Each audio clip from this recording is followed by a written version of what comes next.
இயேசு கிறிஸ்துனுடைய இனிதான நாமத்தில் யாவரையும் வாழ்த்துகிறேன், வரவேற்கிறேன்.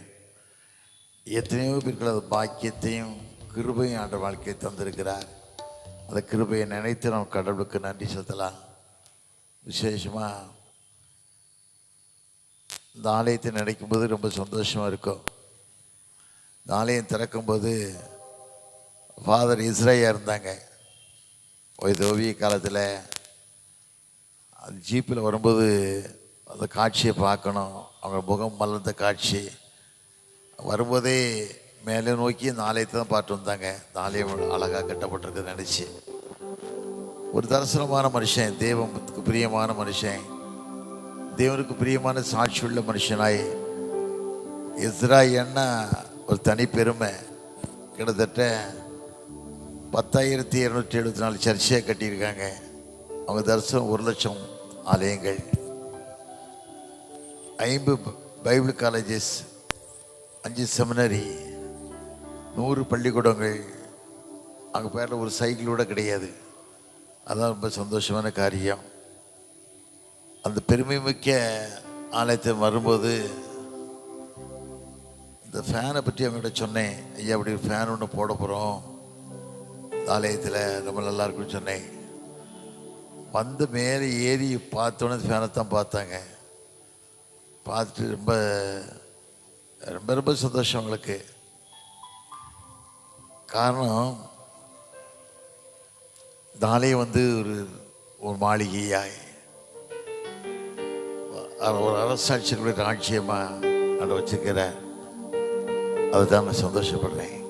இந்த காலை வேலைக்கா சமூகத்தின் நன்றி ராஜா.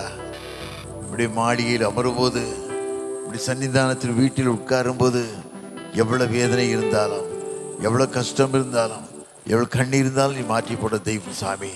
இந்த கிருபைகளுக்காக நன்றி ராஜா. அடியான ஜனத்தை கொண்டு வந்த பெரிய பாக்கியத்தை நினைக்கிறேன் சாமி. விசேஷித்த கரம் கொண்டு அடைய மறைத்து வெளிப்படுங்க. கிருபையின் கரம் கூட இருக்கட்டும், பலப்படுத்துங்க. இயேசுவின் இனிய நாமத்தில் ஜெயங்கி இருக்கிறேன் நல்ல பிதாவே, ஆமென். ஆண்டவராகிய இயேசு கிறிஸ்துவின் இனிதான நாமத்தில் யாவரையும் வாழ்த்துகிறேன், வரவேற்கிறேன். போன வாரத்துக்கு முந்தின வாரம் 10ஆம் தேதி கோயம்புத்தூரில் ஒரு பெரிய ஒரு ஆலயம், பேரூர் சர்ச்சில் ஒரு ஆலயம் பிரதிஷ்டாக்கப்பட்டது. என் மகன் அந்த இடத்துல இருக்க. அந்த ஆலயம் வேணும்னு ரொம்ப ஆசைப்பட்டு இந்த ஒரு ஆலயம் கட்டணம் சொல்லி ரொம்ப ஆசைப்பட்டேன். பல எதிர்ப்புகள், பல கஷ்டங்கள். அதனால் இந்த ஆலயம் பாருங்க, அவ்வளோ பிரம்மாண்டமான ஆலயம், அவ்வளோ பெரிய கூட்டம். கிட்டத்தட்ட எவ்வளோ ஜனம் வந்துன்னு சொல்ல முடியல. 10,000 பேருக்குள்ளே வந்திருப்பாங்க. அவ்வளோ பெரிய கூட்டம், பயங்கரமான கூட்டம். இந்த ஆலயத்தில் இந்த பிரசங்க பீடத்தை இறக்கிற முடியல. அந்த ஆல்ட்ரை கொஞ்சம் கட் பண்ணி கிரேன் வச்சு மாடியில் இருந்தது, 3ஆவது மாடியில் அதை கொண்டு ஆலயத்தை இறக்கி மறுபடியும் எல்லாம் சரி பண்ணி அந்த கிளாஸ் எல்லாம் இறக்கும்போது பார்த்தீங்கன்னா அந்த மகிமையே சரியான மகிமை. இந்த ஆலயம் பிரதிஷ்டாக்கப்படும் போது அவ்வளோ மகிமை, அவ்வளோ மகிமை. ரொம்ப சந்தோஷமாக இருந்தது. காரணம் கேட்டால், நான் ஒவ்வொரு நேரமும் ஒவ்வொரு இடங்களும் போகும்போது அந்த ஆலயத்தை பார்ப்பேன், எப்படி இருக்குது எப்படி இருக்குதுன்னு சொல்லி. அந்த நல்ல அந்த அந்த ஸ்ட்ரெச்சர் சொல்லுவாங்கள்ல, அதை பார்த்து ரசிப்பேன். எனக்கு கேட்ட அந்த ஆலயம் வந்து எனக்கு அவ்வளோ பிரம்மாண்டமான, இந்த ஆலயத்து மேலே அவ்வளோ பற்று. இப்படி நிறைய ஆலயங்கள்.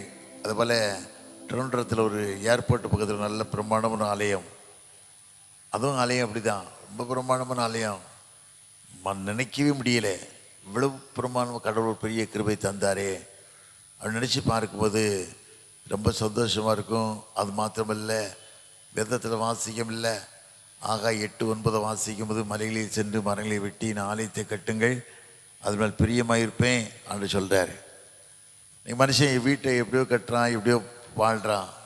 ஆனால் தேவனுடைய ஆலயம் கட்டி அநேக மக்கள் பார்க்கும்போது, வேதத்தில் வாசிக்கிறோம், சங்கீதம் 34:5 வாசிங்கன்னா, அவர் நோக்கி பார்த்த முகங்கள் பிரகாசம் அடைந்தன, வெட்கப்பட்டு போனதே இல்லை. யார் யார் ஆண்டை நோக்கி பார்க்காங்களோ, யாரோட கர்த்தருடைய கிருபை இருக்குதோ, அந்த ஆலயம் ரொம்ப மையப்படும் கூடிய அளவு ஆண்டு கனப்படுத்துவார். காரணம் கேட்டால், நம்மளாம் இப்படி வாழ்வோம், இப்படி வளரும்னு நினைக்கவே இல்லை, இப்படி வளர்ந்துருப்போம்னு நினைக்கவே இல்லை. ஒன்றுமே இல்லாமல் சாப்பாட்டுக்கே வழி இல்லாமல் தரித்திரமான நிலையில் யாராவது இட்லி கொடுப்பாங்களா தோசை கொடுப்பாங்களான்னு சொல்லி சாப்பிட்டு ஏக்கப்பட்ட நாட்கள் வாழ்ந்த மனுஷனுக்கு அன்று இப்படிப்பட்ட ஒரு கிருபையை அன்று தந்து வழிநடத்தி அன்றைக்கு இருப்பதை பார்க்கணும் 1000 மடங்கு நான் அவனை ஆஸ்வதிப்பேன் வார்த்தையை கொடுத்து அந்த வழிநடத்தி வந்த கிருபையை நினைக்கும் போது தான் ரொம்ப சந்தோஷம் தாங்க முடியாது. நான் ஒவ்வொரு நாட்களும் நினச்சி பார்ப்பேன், என் கூட படித்தவங்க, என் கூட வாழ்ந்தவங்க, என் கூட வளர்ந்தவங்கெல்லாம் நினச்சி பார்ப்பேன். அவங்க எங்கேயே இருக்காங்க, அவங்க எப்படியோ வாழ்ந்துக்கிட்டு இருக்காங்க. ஆனால் ஆண்டவர் மட்டும் உன்னை ராஜாக்களும் ஆசானுக்குன்னு வார்த்தையின்படி கனப்படுத்தி வழிநடத்தி காரணம் கேட்டால் ஆண்டவர் மேலே பற்று, அவன் மேலே பாசம், தேவனுக்கு பிரியமான வாழ்க்கை வாழும்போது ஆண்டு ஒரு நாள் ஒரு குறைவே தரமாட்டார். யார் யார் அவரை தேடுறாங்களோ, யார் யார் அவங்க வாழ்க்கையில் ஒரு குறையும் இருக்காது. வேதனியா சாஸ்திரியர் ஐயா அந்த தகப்பன ஊழியத்தை ஆரம்பித்த புதுசில் பல ஆண்டுகளுக்கு முன்பாக ஆயிரக்கணக்கான ஆண்டுகளுக்கு முன்பாக முதல் ஊழியத்தை ஆரம்பித்த புதுசில் அவர் திருமணம் ஆகியிருக்கு. திருமணமாகி அந்த காலத்தில் ஃப்ளைட்டுலாம் கிடையாது, இல்லை கப்பலில் போனோம். மண்டபத்தில் ராமேஸ்வரம் மண்டபத்தில் 10 நாளுக்கு தங்கி இருந்து வியாதி இருக்கான்னு பார்த்து அனுப்புவாங்க. ஒரு நண்பர் என்ன பண்ணிட்டார், ஜாஃபனார் உள்ள நண்பர், யாழ்ப்பாணத்தில் நண்பர், அவர் அழைச்சார், மனைவியை கூட்டிகிட்டு வாங்க ஏன்னு சொல்லி அழைச்சிட்டார். இவர் மனைவியும் கூட்டிகிட்டு இந்த ஊருக்கு போகிறாரு. அந்த காலத்தில் எப்படியோ வாழ்ந்துருப்பாங்க, சரியாக புடவை கட்ட தெரியாது, ரக்கு போட தெரியாது, எப்படியோ வாழ்ந்துருப்பாங்க. மனைவியை கூட்டிகிட்டு போகிறாரு. கூட்டிகிட்டு போயிட்டு ஜாஃபனாவுக்கு போகிறாரு. கப்பலோ போட்டோ இறங்கி போகிறாரு. அங்கே அழைச்சிருந்த நண்பர் வீட்டுக்கு போகிறாரு. நண்பர் வீடு பூட்டி இருக்குது. இவருக்கு ரொம்ப ஷாக்கு. திருமண மனைவியை அழைச்சிட்டு போகிறோமே, ஒரு வீடு பூட்டி இருக்குதே, நமக்கு சொல்லலையே. அப்போ டெலிஃபோன் வசதி ரொம்ப கிடையாது, இல்லை காகிதங்கள் லெட்டர் தானே போடணும். அப்படி வழியோ நமக்கு தெரியலச்சு வேதனைப்பட்டு இருக்கும்போது பக்கத்து வீட்டில் ஒரு அம்மா ஓடி வராங்க. ஓடி வந்து சாவியை கொடுத்து, ஐயாவுக்கு திடீர்னு கொழும்புக்கு போயிட்டாங்க, ஒரு காரியமாக கொழும்புக்கு போயிட்டாங்க ஐயா, அதனால் எல்லாம் ரெடியாக உள்ளே இருக்குது, எல்லாம் ஆயத்தப்படி இருக்குது, நீங்கள் கதவை திறந்துருக்குன்னு சொல்லி கொடுத்துட்டு போயிட்டாங்க. இது அடுத்த நாள் தான் கொடுத்துருக்காங்க. முதல் நாள் என்ன பண்ணியிருக்காங்க, திருநெல்வேலியில் படுத்திருக்காங்க. மனைவியும் உட்கார வச்சு திருநெல்வேலியில் படுத்திருக்கும் போது அங்கே ரொம்ப கஷ்டம், ரொம்ப வேதனை, துணியெல்லாம் அழுக்கு, ரொம்ப துணி, வண்ணான்னு கூப்பிட்டு அழுக்கெல்லாம் போட்டு வச்சுருக்காங்க. துவைச்சி கொண்டு வருவான்னு நினச்சி காத்துக்கிட்டு இருக்காங்க. அடுத்த நாள் பார்த்தா அவங்களுக்கு வெட்டிங் டே, திருமண நாள், ஏதோ ஒரு நாள் அவங்களுக்கு எதிர்பார்த்துருக்காங்க. ட்ரெஸ்ஸு வரல. ட்ரெஸ்ஸு வராமல் வெளுக்கிற வண்ணம் சொல்கிறான் வந்து சொல்லி, ஐயா தப்பாக எடுத்துக்காதீங்க, உங்கள் துணியை என்கிட்ட கொடுத்தீங்க, நான் எல்லாம் துவைச்சி எல்லாம் ரைட் பண்ணிட்டேன் ஐயா, திருடன் எவனோ தூக்கிட்டு போயிட்டேன் ஐயா, திருடன் என்ன தூக்கிட்டு போயிட்டான் அப்படின்னு சொல்லிட்டாங்க. இவருக்கு பயங்கர ஷாக்கு. ஒன்றுமே இல்லை, உடுத்த துணியோடு இருக்காங்க, மனைவியை கூப்பிட்டுக்கிட்டு இருக்காரு. மனைவியை நினச்சிருப்பாங்க.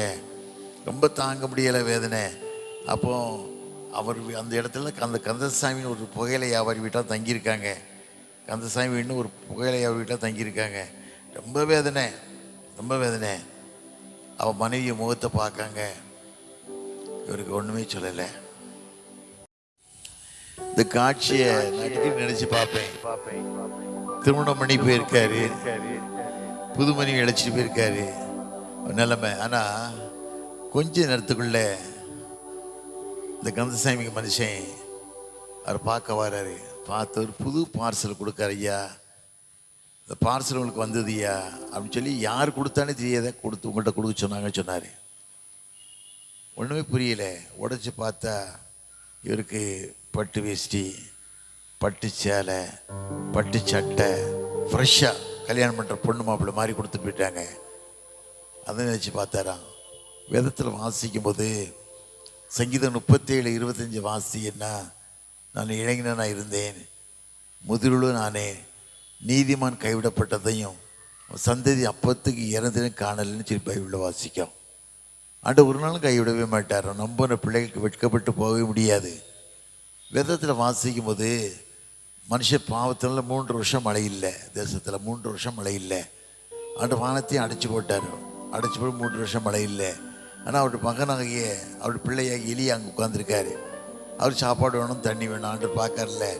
பாட்டு என்ன சொல்கிறாரு, நீ ஒன்றும் கவலைப்படாதப்பா, நீ யோர்தான் நதி ஓரத்துக்கு போ, கேரித்தாட்டண்டைக்கு போ, ஆற்று தண்ணீரை குடி, உனக்கு காலையிலையும் மாலையிலும் காகங்கள் வந்து ரொட்டி துண்டு கொண்டு அப்பத்தையும் உனக்கு தருவாங்க, நீ சாப்பிட்டு சொல்லி ஆண்டு கட்டளையிட்டார். ரொட்டி துண்டை அப்பத்தையும் சாப்பிட்டுக்கிட்டு இருந்தான். ஆற்ற தண்ணி ஊற்றி போச்சுது.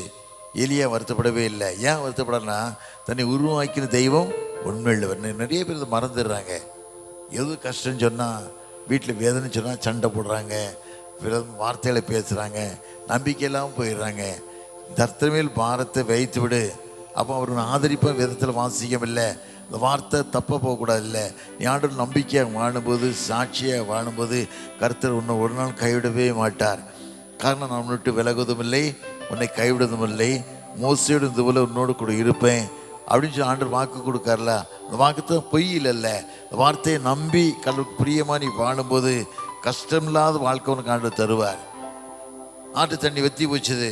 எலியா வருத்தப்படவே இல்லை. ஆண்டவர் சொன்னார், சீதோன் கிடந்த சாரி பார்த்து ஊருக்கு போ, ஒரு 7 தாய்க்கு கட்டளையிட்டிருக்கேன் அப்படின்னு சொன்னார். அவர் எழுப்பி போகிறாரு. ஒரு 7 தாய் விறகு புரைக்கிட்டு இருக்கா. கைதட்டி கூப்பிடுறாரு, கிட்ட வர்ற ஒரு காலத்தில் அப்பத்துக்கு தண்ணி கொண்டு வான்னு சொல்கிறாரு. தண்ணி எடுக்க போகும்போது சொல்கிறாரு, ஒரு சின்ன ரொட்டி துண்டு கொண்டு வான்னு சொல்கிறாரு. அந்த அம்மா சொல்கிறாங்க, ஐயா தேசத்தில் 3 வருஷம் மழை இல்லை. 1 ராஜா 17 மாதம் பார்த்தீங்கன்னா அவ்வளோ தெளிவாக இருக்கும். 3 வருஷம் மழை இல்லை, தண்ணி இல்லை, உங்களுக்கு தெரியுது. என்கிட்ட கொஞ்சம் மாவும் கொஞ்சம் எண்ணெய் இருக்குதுய்யா, 2 விறகு உரைக்கி அந்த எண்ணெயை வச்சு தோசை விட்டு நானும் என் பையனும் சாப்பிட்டு செத்து போகலான்னு நினைக்கிறேன் ஐயா அப்படின்னு சொல்கிறேன். அவன் அவர் சொல்கிறாரு, நீ முதலாம் சுட அடை எனக்கு கொண்டு வந்தா, தேசத்தில் மழையை நான் கட்டளையிட்டு நாள் வரைக்கும் உனக்கு அப்பம் மாவு குறையாது, எண்ணெய் குறையாது வாக்கு கொடுக்காரு. அந்த வார்த்தையை நம்பி போகிறா, அந்த வார்த்தையை நம்பி போகிறா. காரணம் கேட்டால், படைத்த தெய்வம் உண்மையுள்ளவர். நிறைய பேர் நம்புறது இல்லை. ஏதோ வாழ்க்கை, வீடு வாங்கணும், சத்திரம் வாங்கணும், கார் வாங்கணும், இப்படி தான் வாழ்ந்துக்கிட்டே ஒழிய, நீ ஆண்டு உனக்கு இவ்வளோலாம் தாரரே, நீ கடவுளுக்கு என்ன செய்தா அதை தான் வாழ்ந்துட்டு பார்க்கணும். நீ கடவுளுக்கு என்ன செய்தா அதை தான் நீ கடவுளுக்கு பார்க்கணும். ஆண்டவருக்காக நீ என்ன காரியம் செய்துக்கிட்டு இருக்க? எத்தனை ஆலயங்கள் கட்டப்பட்டிருக்கு, எத்தனை ஆத்துமாக்களை தேவனுடைய மந்திரி சேர்க்கக்கூடிய பாத்திரமாக நிற்க தெருவுக்கு மக்களை அதை நினைக்கணும். இன்னைக்கு அன்பு இல்லாத மக்களை வாழ்ந்துக்கிட்டு இருக்க. அன்பே கிடையாது, துட்டு தான் அன்பு. துட்டு அன்பு கிடையாது. வேதத்தில் வாசிக்கிறோம், நீதிமொழிகள் 28-20 வாசிக்கும் போது பண ஆசை எல்லா தீமைக்கும் வேற இருக்குது. பண ஆசை, சிலர் பண ஆசையில் ஆசைப்பட்டு எவ்வளவோ வாழ்ந்துக்கிட்டு இருக்க. அந்த வாழ்க்கையே கிடையாது. உண்மையுள்ள வாழ்க்கை, அதுதான் ஆண்டு உண்மையுள்ள மனுஷன் பரிபூரமான ஆசீர்வாதத்தை பெறுவான். உண்மையான வாழ்க்கைக்கு வாழ்ந்து பாரு, தேவன் சாட்சியாய் வாழ்ந்து பாரு, கடவுளை கனமணிப்பாரு, ஆண்டு உன்னை எப்படி ஆஸ்வதிக்கன்னு பாது. வேதத்தில் வாசிக்கம் இல்லை. மல்லிகா 3:10 வாசிக்கும் போது, என் ஆலயத்தில் ஆகாரம் உண்டாயிருப்பதற்கு தசவாலம் கொண்டு வந்து பண்டாசாலை போடு, ஒரு வானத்தின் பலகைகளையும் திறந்து இடங்கள்லாம் போக மட்டும் உன்னை ஆஸ்வதியாமல் இருப்பேனோ என்னை சோதித்து வான்னு சொல்கிறார்ல. பொய் சொல்ல மனிதனே இல்லை, மனவர மனுபுத்திரம் அல்ல, சொல்லியும் செய்யாதிருப்பார். ஆண்டவர் என்ன சொன்னாரோ அந்த வார்த்தையை நிறைவேற்றுவார். என்ன சொன்னார் அந்த வார்த்தையை நிறைவேற்றுவார். நான் 2 மாதத்துக்கு முன்னால லண்டன் போயிருந்தேன். செஃபீல்டுன்னு ஒரு பகுதிக்கு போயிருந்தேன். விங்ஸ்புக்துன்னு சொல்லி ஒரு மிஷினரி கல்லறைக்கு பார்க்கணும் எனக்கு ரொம்ப ஆசை. 13 பேர் உயிரோடு எழுப்பியிருக்காரு. 13 பேர் உயிரோடு எழுப்பியிருக்காரு. 13 உயிரோடு எழுப்பியிருக்காரு. அவர் கல்லறை இருந்துச்சு. அவர் கல்லறை, அவர் மனைவி கல்லறை, அவர் பிள்ளைகள் கல்லறைலாம் அது இருந்துச்சு. ஒரு பேத்தி இப்போ அவருடைய ஊழியத்தை அந்த பகுதி செஞ்சுக்கிட்டு இருக்க. அந்த இடத்த பார்த்த உடனே எனக்கு பயங்கரமான ஒரு மனபாரம். அந்த இடத்துல அவருடைய கல்லறையில் அப்படியே முழங்கால் போட்டு அப்படியே அந்த மண்ணை நான் முத்தம் கொடுத்தேன். ஆண்டவரே, இந்த இடத்துக்கு என்னை கொண்டு வந்தீங்க சாமி. இவ்வளோ ஒரு பரிசுத்தவனுடைய கல்லறை பார்க்க முடியாத கிருபை தந்தீங்க. 13 பேர் உயிரோடு எழுப்பினது மாத்திரமல்ல, இந்த பட்டணமே மனம் திரும்புவதுக்கு அவருக்கு சாட்சியாக நீங்கள் வச்சிங்களே அப்பா. காரணம், ஜனங்கள் மேலே அன்பு, ஜனங்களுக்கு அன்புள்ள மனுஷனாக வாழ்ந்தார். இன்றைக்கி நிறைய பேர் அன்பு இல்லாத மக்களாக வாழ்ந்துக்கிட்டு இருக்காங்க. இன்றைக்கி நிறைய ஏதோ பணம் தான் வாழ்க்கை நினச்சிக்கிட்டு வாழ்கிறாங்க. மாய்மாலான வார்த்தை, சும்மா வார்த்தையில் வஞ்ச புகழ்ச்சி அணி மாதிரி உதட தான் பேசுகிறாங்க ஒழிய உள்ளத்தில் கிரியையில் செய்கிறதில்லை. அது வாழ்க்கை கூடாது, நீ வாழக்கூடாது. ஒரு நிமிஷம் தான் அந்த உலகத்தை ஒன்றும் கொண்டு வந்ததில்லை. இந்த உலகத்தோடு கடந்த போது யாரும் எடுத்து செல்லவே முடியாது. எப்படிப்பட்ட மனுஷனாக இருந்தாலும் ஒன்றும் எடுத்து செல்லவே முடியாது. நாளையும் கட்டப்படும் போது கீழே சர்வீஸ் நடந்தது. அவர் சுரண் சிங் ஐஏஎஸ் சொல்லி இங்கே அந்த குவார்டர்ஸில் இருக்காங்க, அந்த ஐயா கூட்டு வந்திருந்தாங்க. ரொம்ப சந்தோஷமாக இருந்தது. அதுக்கு அடுத்த மாதம் ஊழியத்துக்கு வரும்போது ஒரு போலீஸ் அதிகாரியை டிஐஜி வந்திருந்தார். இங்கே சினிமா நடிக்கக்கூடிய தம்பி ஒரு மயில்சாமி ஒருத்தர் வந்திருந்தார். பார்த்தேன். இன்றைக்கி அந்த மயில்சாமி இல்லை. எதான் எனக்கு வேதனை, ஆண்டவர் அறியாமல் போயிட்டாங்களே, தெரியாமல் போயிட்டாங்களே, ரொம்ப வேதனை. காரணம் கேட்டால் நீ கொடுக்கப்பட்ட காலங்களில் ஒரு பாரமுள்ள மனுஷனாய், ஒரு தரிசனமுள்ள மனுஷனாய், ஒரு ஆத்ம தாகமுள்ள மனுஷனை வாழணும். அதைத்தான் ஆண்டவர் விரும்புகிறார். நீ வாழ்கிற வாழ்க்கை வேதத்தில் வாசிக்கவில்லை. சங்கீதம் 90:10 வாசிக்கும் போது ஒரு மனுஷனுடைய ஆயுசு நாட்கள் 70 வருஷம், பலத்தின் மீதே 80 வருஷமாக இருந்தாலும் பாடு வேதனை தான். பாடுகள் நிறைந்த உலகத்தில் வாழ்ந்துக்கிட்டு இருக்கோம், வேதனைகள் நிறைந்த உலகத்தில் வாழ்ந்துக்கிட்டு இருக்கோம், கண்ணீர் நிறைந்த உலகத்தில் வாழ்ந்துக்கிட்டு இருக்கோம்.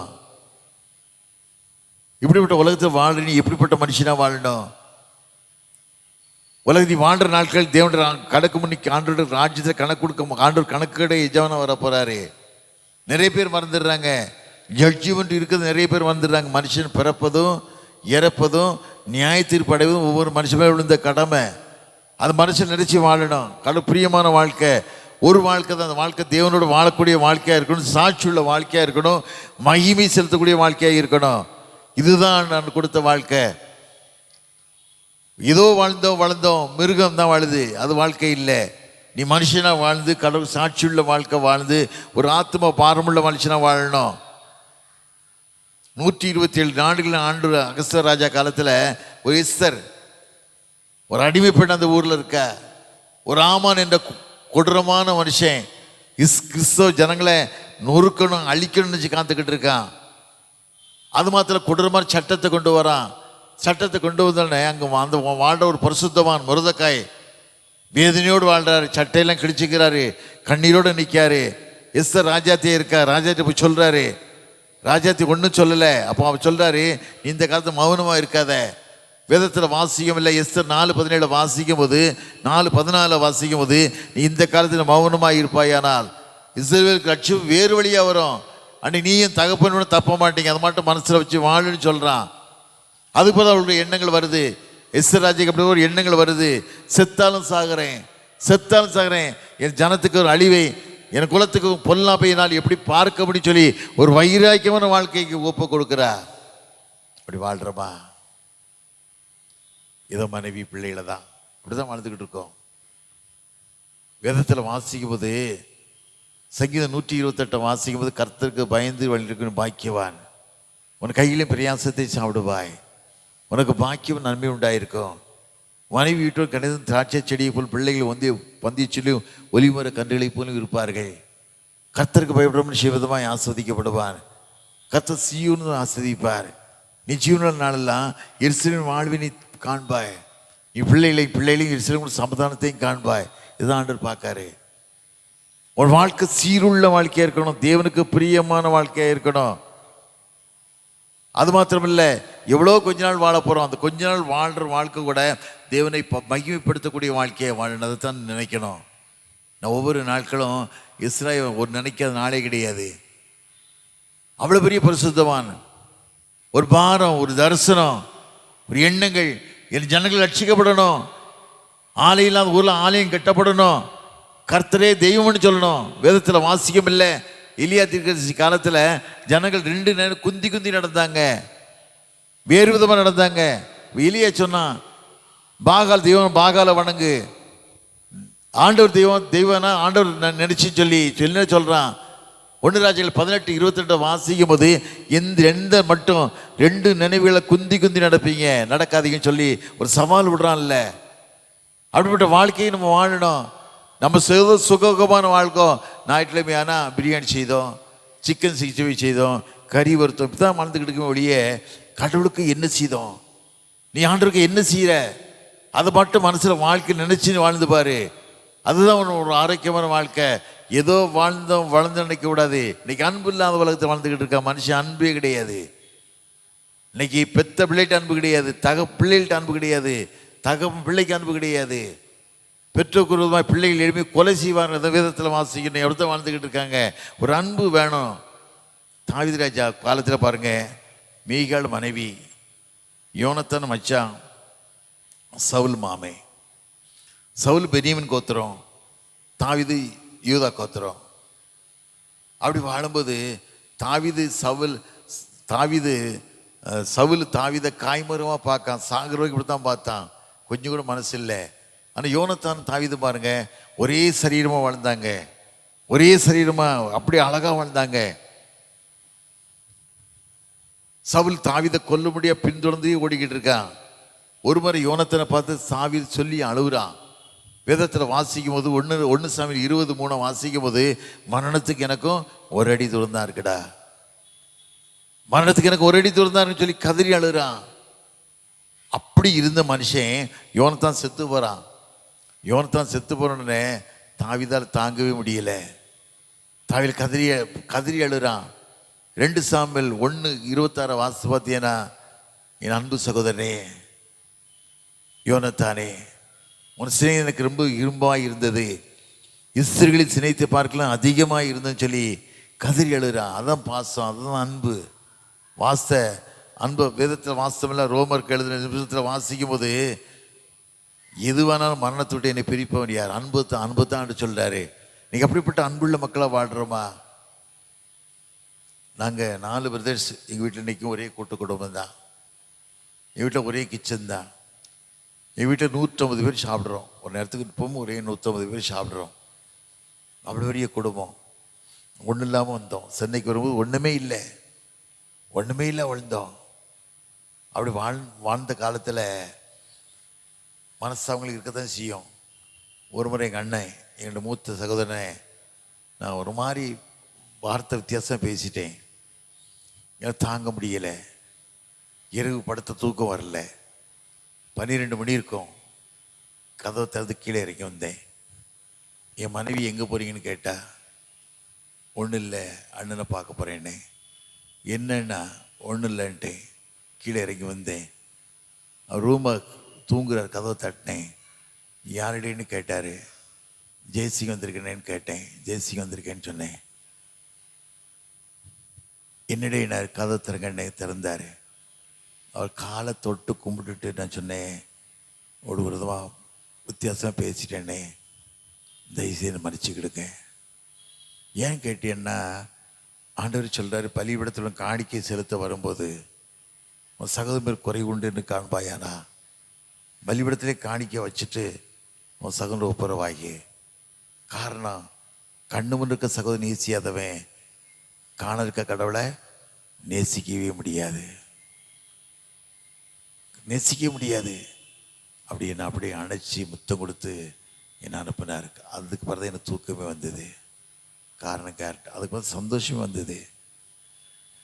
ஐயா சொன்னாங்க ஒரு வார்த்தை என்னை பற்றி சொல்லும்போது, எத்தனையோ திருச்சபை கட்டக்கூடிய அளவுக்கு தலைவர்கள் உருவாக்கின கடவுள் கிருபை தந்திருக்காரு.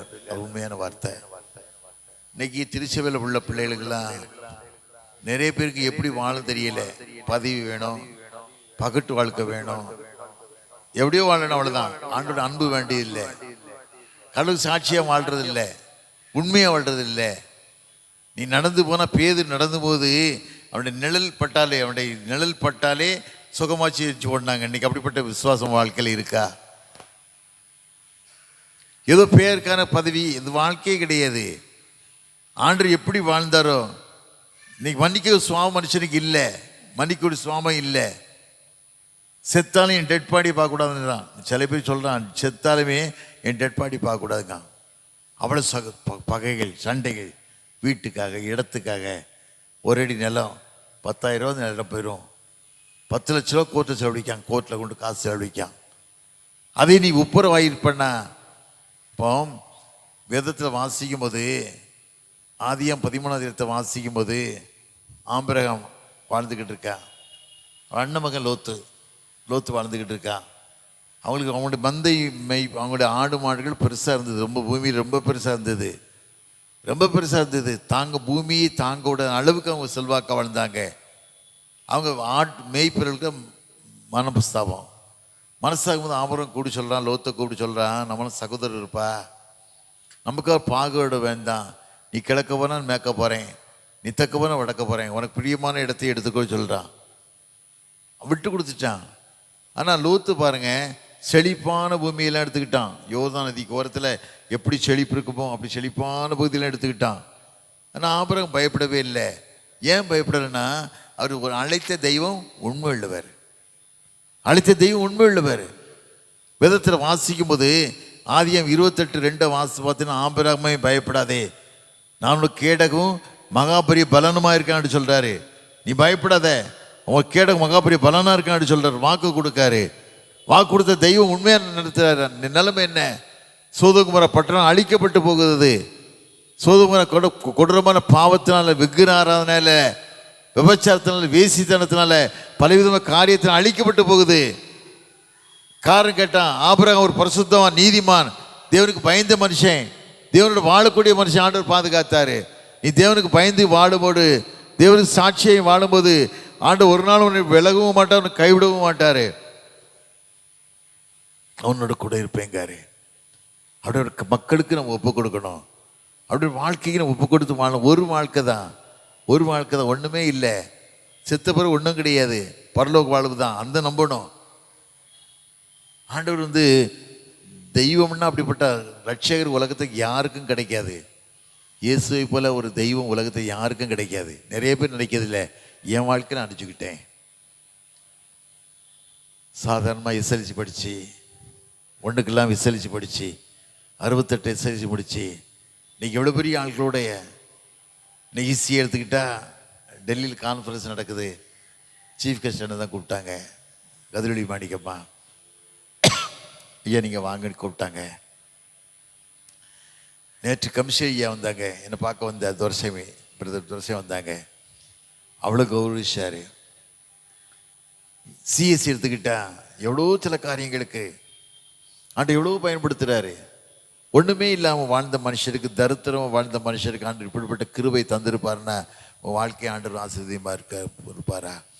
தேவையில்லாத கஷ்டம், நிறைய பேர் தேவையில்லாத பாரம், தேவையில்லாத மன அழுத்தம், தேவையில்லாத மன கஷ்டங்க இருந்த எத்தனை கஷ்டம். சரி, நீ ஆண்டவர் தேடும்போது, ஆண்டவர் முன்வைத்து வாடும்போது, காலையிலோட என் மனைவி எனக்கு ஜெபம், நான் எங்கே போனாலும் வெளியே வரும்போது எனக்கு உதட்டில் சிலுவை போட்டு அனுப்புவேன். அவள் ராத்திரி அவளுக்கு சில மனபாரம், சில காரியத்தை யோசிச்சுக்கிட்டேன், தூக்கம் வரல அவளுக்கு.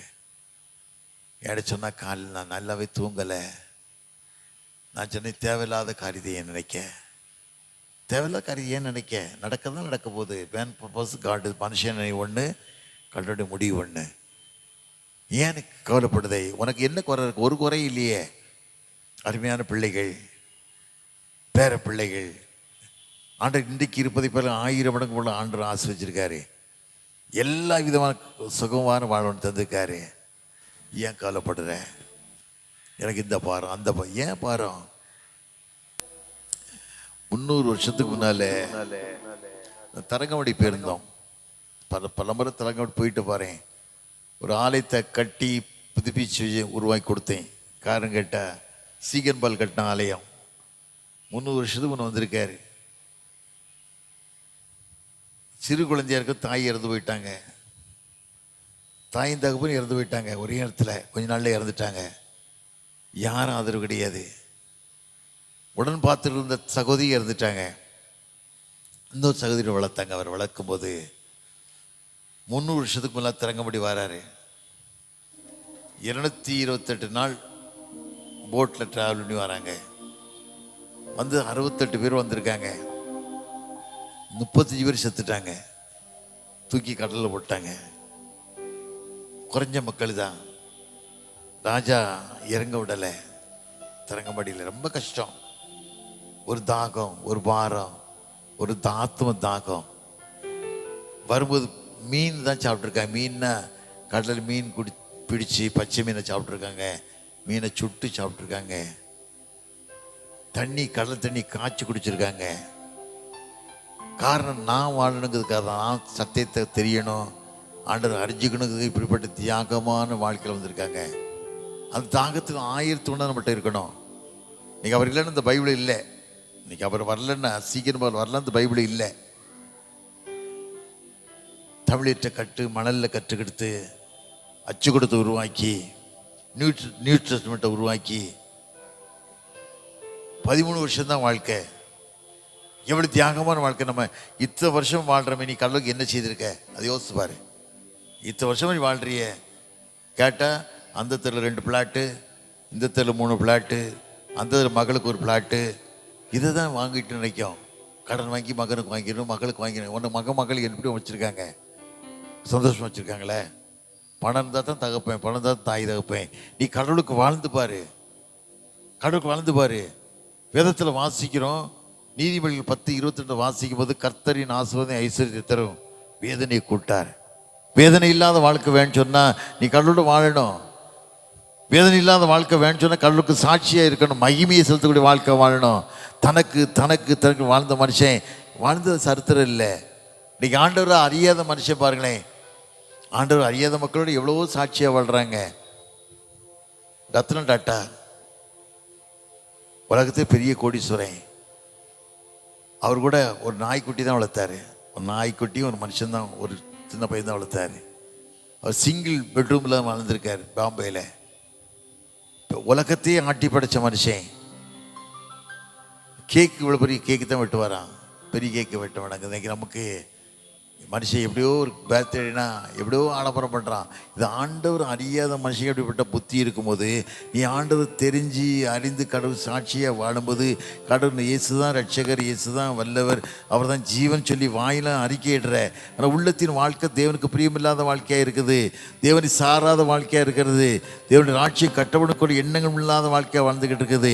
நீ கடவுளுக்கு சார்ந்து வாழும்போது கர்த்தர் ஒரு நாள் உன்னை கைவிடவே மாட்டார். ஒரு வாரம் தரிசனம் எண்ணங்கள்.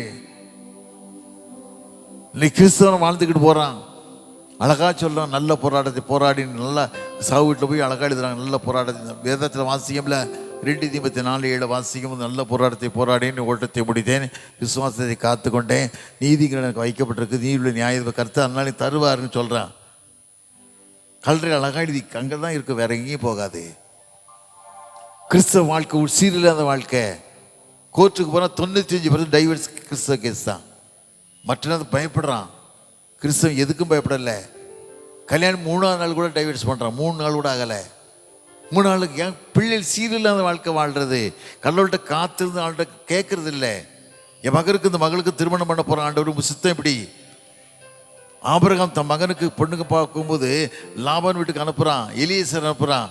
எத்தனை கண்டிஷன் போடுறான், எத்தனை விதமாக காரியம் போடுறான். இப்படி தான் இருக்கணும், அந்த பொண்ணு இப்படி தான் இருக்கணும், வாழ்க்கை இப்படி தான் இருக்கணும், எவ்வளோ கண்டிஷன் போட்டு வாழ்கிறான். கண்டிஷன் போட்டு ஜெபத்தோடு கூட்டு போகிறான். ஜெபத்தோடு கூட்டு போகிறது மாத்திரமல்ல, தன் மகனை எப்படிப்பட்ட வாழ்க்கைக்கு வளர்த்தான். வேதத்தில் வாசியம் இல்லை. ஆதியாகமம் 24:63 வாசிக்கும் போது சாயங்காலம் விளையானா ஈசாக்கு தியானம் எடுக்கக்கூடிய மனிதனாக இருந்தான். ஆடு சொல்லும்போது ஏன் தியானம் எடுக்க மனிதனாக இருந்தான்? சாராளுக்கு ஆபிரகாம் 10 வயசு வித்தியாசம். சாராள் 127 வயசு செத்து போயிட்டா. அப்போ சாராளுக்கு 10 வருஷம் ஜாஸ்தி. ஆனால் ஆபிரகாம் 170 வயசுக்கு வாழ்ந்தான், 37 வயசு வரைக்கும் 37 வருஷம் வாழ்ந்திருக்கான். என் தகப்பன் இறந்து போயிட்டாங்க, ஆனால் என் தகப்பன் நேசிக்கூடிய தாய் இல்லை. தாய் இந்த மருமகளை எப்படி பார்க்கணும்னு சொல்லி ஆண்டு சொல்றது காத்திருந்தான்ல, காத்து ஜெபித்தான்ல. அப்படி நம்ம வாழ்கிறோமா, நம்ம வளர்கிறோமா?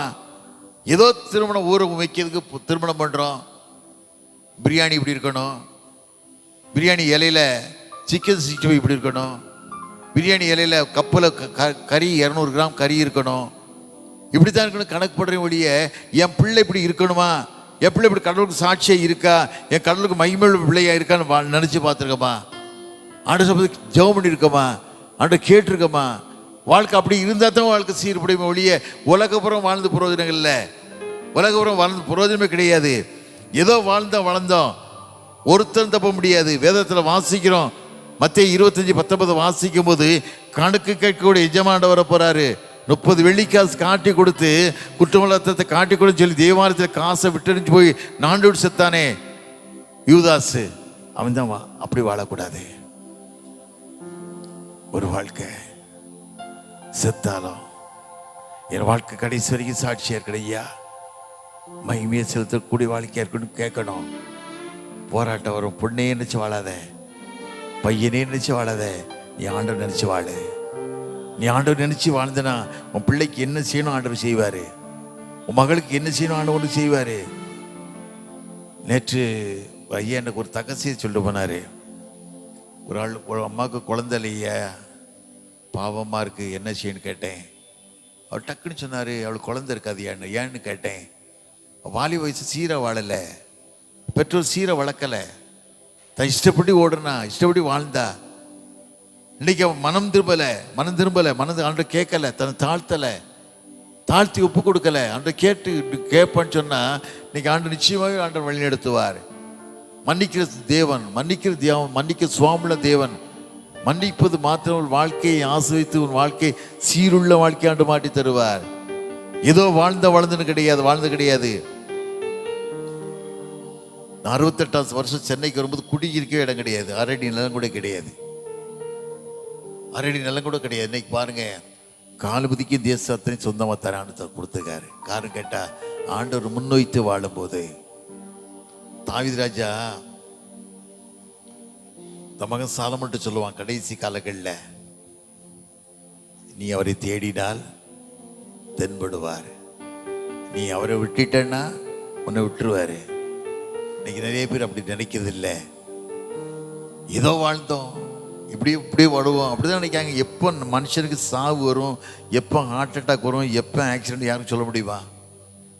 இப்படி இருக்க காரணத்தால ஒரு வாழ்க்கை தேவனுக்கு பிரியமான வாழ்க்கையாக இன்றைக்கு மறித்தாலும், இன்றைக்கு நான் வாழ்ந்தாலும் தேவனோட வாழ்வேன், தேவ சாட்சியா வாழ்வேன், தேவனுடைய ராட்சியத்தில் இருப்பேன் அப்படின்னு சேர்த்துக்கொள்வார்.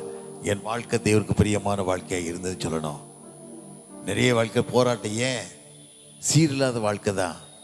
வேதத்தில் வாசிக்கும் போது நீதிமொழிகள் 16 எடுத்து வாசித்து பார்த்தீங்கன்னா, ஒரு வழி கர்த்தருக்கு பிரியமாக இருந்தால், ஒரு வழி கர்த்தரை பிரியப்படுத்தக்கூடிய வழியாக இருந்தால், சத்தர்களும் இணங்குடி செய்ய வேதத்தில் வாசிக்கிறோம். ஒரு வழி தேவனோட பிரியப்படுத்தக்கூடிய வழியாக இருக்கதா? ஏன் சாபம், என் குடும்பத்தில் நோய், என் குடும்பத்தில் பல தகராறு, வழி சீரில்லாத வாழ்க்கையாக இருக்குது, ஒப்புரவாகக்கூடிய வழியாக இருக்குல்ல. நிறைய பெண்கள் அழகாக ஜெபம் பண்ணுவாங்க, மகளிர் மாதிரி அழகாக ஜெபம் பண்ணுவாங்க, ஆனால் புருஷனை கவனிக்க மாட்டாங்க. அம்மா அவங்க வீட்டுக்காரங்க அவன் கிடக்காங்க. இதுதான் பேசுவாங்க, வெளியே கனமடக்கூடிய வாழ்க்கை வாழலை. சாராள் ஆண்டவனே சொன்னா, ஆபிரகாம ஆண்டவனே கூப்பிட்டா, தேவனுக்கு பிரியமான வாழ்க்கை வாழ்ந்தா, அன்புள்ள வாழ்க்கை வாழ்ந்தா. நான் அப்படிப்பட்ட வாழ்க்கை வாழ்றேம்மா, தேவனுக்கு சாட்சி உள்ள வாழ்க்கை வாழ்றோமா? அப்படிப்பட்ட கிருபைக்கு நம்ம ஒப்பு கொடுக்கணும். ஐயா, ஏதோ வாழ்ந்தோம் வளர்ந்தோம் வாழப்படாது. அப்படி வாழவே கூடாது. ஒன்னால என்ன பிரயோஜனம்? கடவுளுக்கு உலகத்துக்கு பிரயோஜனமே வேண்டாம். நாசில சுவாசம் மனுஷன் எண்ணாதே, எண்ண கொடுக்க ஏமாத்துற மனுஷனை எண்ணாதீங்க, ஏமாத்திடுவான். ஆனால் ஆண்டு ஒரு நாள் பொய் சொல்ல மனிதன் அல்ல, மனபுத்திரம் அல்ல, சொல்லியும் செய்யாது இருப்பாரோ ஒரு நாளும் ஆண்டவர் ஒன்று மாறவே மாட்டார். சாட்சியை வாழ்ந்து பாருங்க, மகிமையை வாழ்ந்து பாருங்க. என் தருத்தத்தை மாற்றிய தெய்வம் உங்கள் தருத்தத்தை மாற்றுவார். என் குடும்பத்தை ஆஸ்வதித்த தெய்வம் குடும்பத்தை ஆஸ்வதிப்பார். வேதத்தில் வாசிக்க உபாகம் 7:15 வாசி பார்த்தீங்கன்னா, எகிப்திற்கு வரப்படி கொடிய ரோகங்கள் உன்னை அணுகுவதில்லை. என் குடும்பத்தை சாபம், உன் வாழ்க்கை சீரில்லாத வாழ்க்கையாக, கடவுளுக்கு பயப்படாத வாழ்க்கையாக போகிறதுனால தான். தேவ சமூகத்தை கேட்கணும். கர்த்தர் ஒரு நாள் உன்னை கைவிடவே மாட்டார். கைவிடுவது மாத்திரமல்ல, உன்னை விசாரிக்கிற தெய்வம், விசாரிக்கிற தெய்வம் உலகத்தை மற்ற ஜனங்கள் உள்ள வேறு பிரித்து உங்களை வழி நடத்துவார், வேறு பிரித்து வழிநடத்தி பாதுகாப்பார். அது மாத்திரமல்ல, இன்னைக்கு கிறிஸ்தவ மக்களுக்காக ஜெபம் பண்ணுங்க, ஊழியங்களுக்காக ஜெபம் பண்ணுங்க. உண்மையான ஊழியங்கள் இல்லை, துட்டு சம்பாதிக்கணும், துட்டு அலைகிறான். எவ்வளோ துட்டு கிடைக்கும், எவ்வளோ பணம் வரும், அதைத்தான் நினச்சி வாழ்கிறான். அதனால அந்த வேதத்தில் வாசிக்கிறோம். யாக்கோபு 3:1 வாசித்து பார்த்தீங்கன்னா, ஆக்கினி திருப்பு அடைவோம்னு சொல்லி எண்ணி அநேகர் போதகராகாத இருக்கிற வேதத்தில் வாசிக்கிறோம். இன்னைக்கு ஆக்கினி திரு அடைவோம்னு மனுஷன் அணிஞ்சிக்கிட்டு இருக்கான். அது ஊழியம் இல்லை, ஒரு பாரம், ஒரு தரிசனம். பவுலுடைய என்ன சொல்கிற பார்த்தீங்களா, அப்போஸ்தலர் 26-27 வாசித்து பார்த்தீங்கன்னா, இப்போ 26, 28, 29 வசனத்தை வாசித்து பார்த்தீங்கன்னா, அகிரிப்பா ராஜா இருக்கான், சேனாதிபதி பெஸ் இருக்கான். அகிரிப்பா சொல்கிறான், நான் கிறிஸ்தவனாக என்னை சம்மதிக்கப்பட்டியா? நீ மாத்திரமில்லை, இந்த கட்டுகள் தவிர மற்ற என்ன போல ஆகணும், கடவுள் சாட்சியாக மாறணும்னு சொல்லி ஒரு வைராக்கியமான எண்ணத்தில் வாழ்கிறான். அவரோட எண்ணத்துக்கு ஒப்பு கொடுக்கலாமா? திரையில தாழ்ச்சியவனுமா நோக்கி பார்க்காண்டவரே, காரியங்களோடு இருக்கிற ராஜான்னு கேட்கலாமா? ஏதோ வாழ்ந்தோம் வளர்ந்தோம் இல்லையா? இந்த பிரம்மாண்டமான ஆலயம் ரொம்ப ஐயா நிரம்பி வரணும். நிறைய மக்கள்லாம் கர்த்தரை தெய்வம் ஓடி வரணும். அப்படின்ற காலங்கள் நெருங்க போகுது. மாயை நம்பி வீணராய் போகிறதுக்கு என்னிடத்து என்ன அநியாயத்தை கண்டீர்கள்? வேதத்தில் வாசிக்கம் இல்லை. மாயை பின்பற்றி எரேமியா 2:5 வாசிக்கும் போது, என்னை மாயை பின்பற்றி வீணராய் போகிறதுக்கு என்னிடத்து என்ன அநியாயத்தை கண்டீர்கள்? அநேக மக்கள் அப்படி தான் ஓடிக்கிட்டு இருக்காங்க. ஆண்டவர் உண்மையாக உண்மை தேட, என் ஜனங்கள்லாம் உண்மை தேட, உண்மை ஆராதிக்க நீங்கள் கிருபை தாங்க ஐயா. என் ஆராதிக்க ஒரு கிருபை தாங்க. நீ நல்லவர் என்பதை வாழ்க்கையில் தெரிந்து நாங்கள் சாட்சியுள்ள வாழ்க்கையை வாழ கிருபை தாங்க. ஆண்டு கேட்கலாமா? சரீரத்தினையோ வேதனைகள் இருக்கலாம், நோய்கள் இருக்கலாம், பலவீனங்கள் இருக்கலாம். ஆண்டவர் உன் பலவீனத்தை பார்க்கிறார், உன் பலவீன கண்ணீரை பார்க்கிறார். ஆகாரின் கண்ணீரை கண்ட கர்த்தர் உன் கண்ணீரை பார்க்க மாட்டாரா?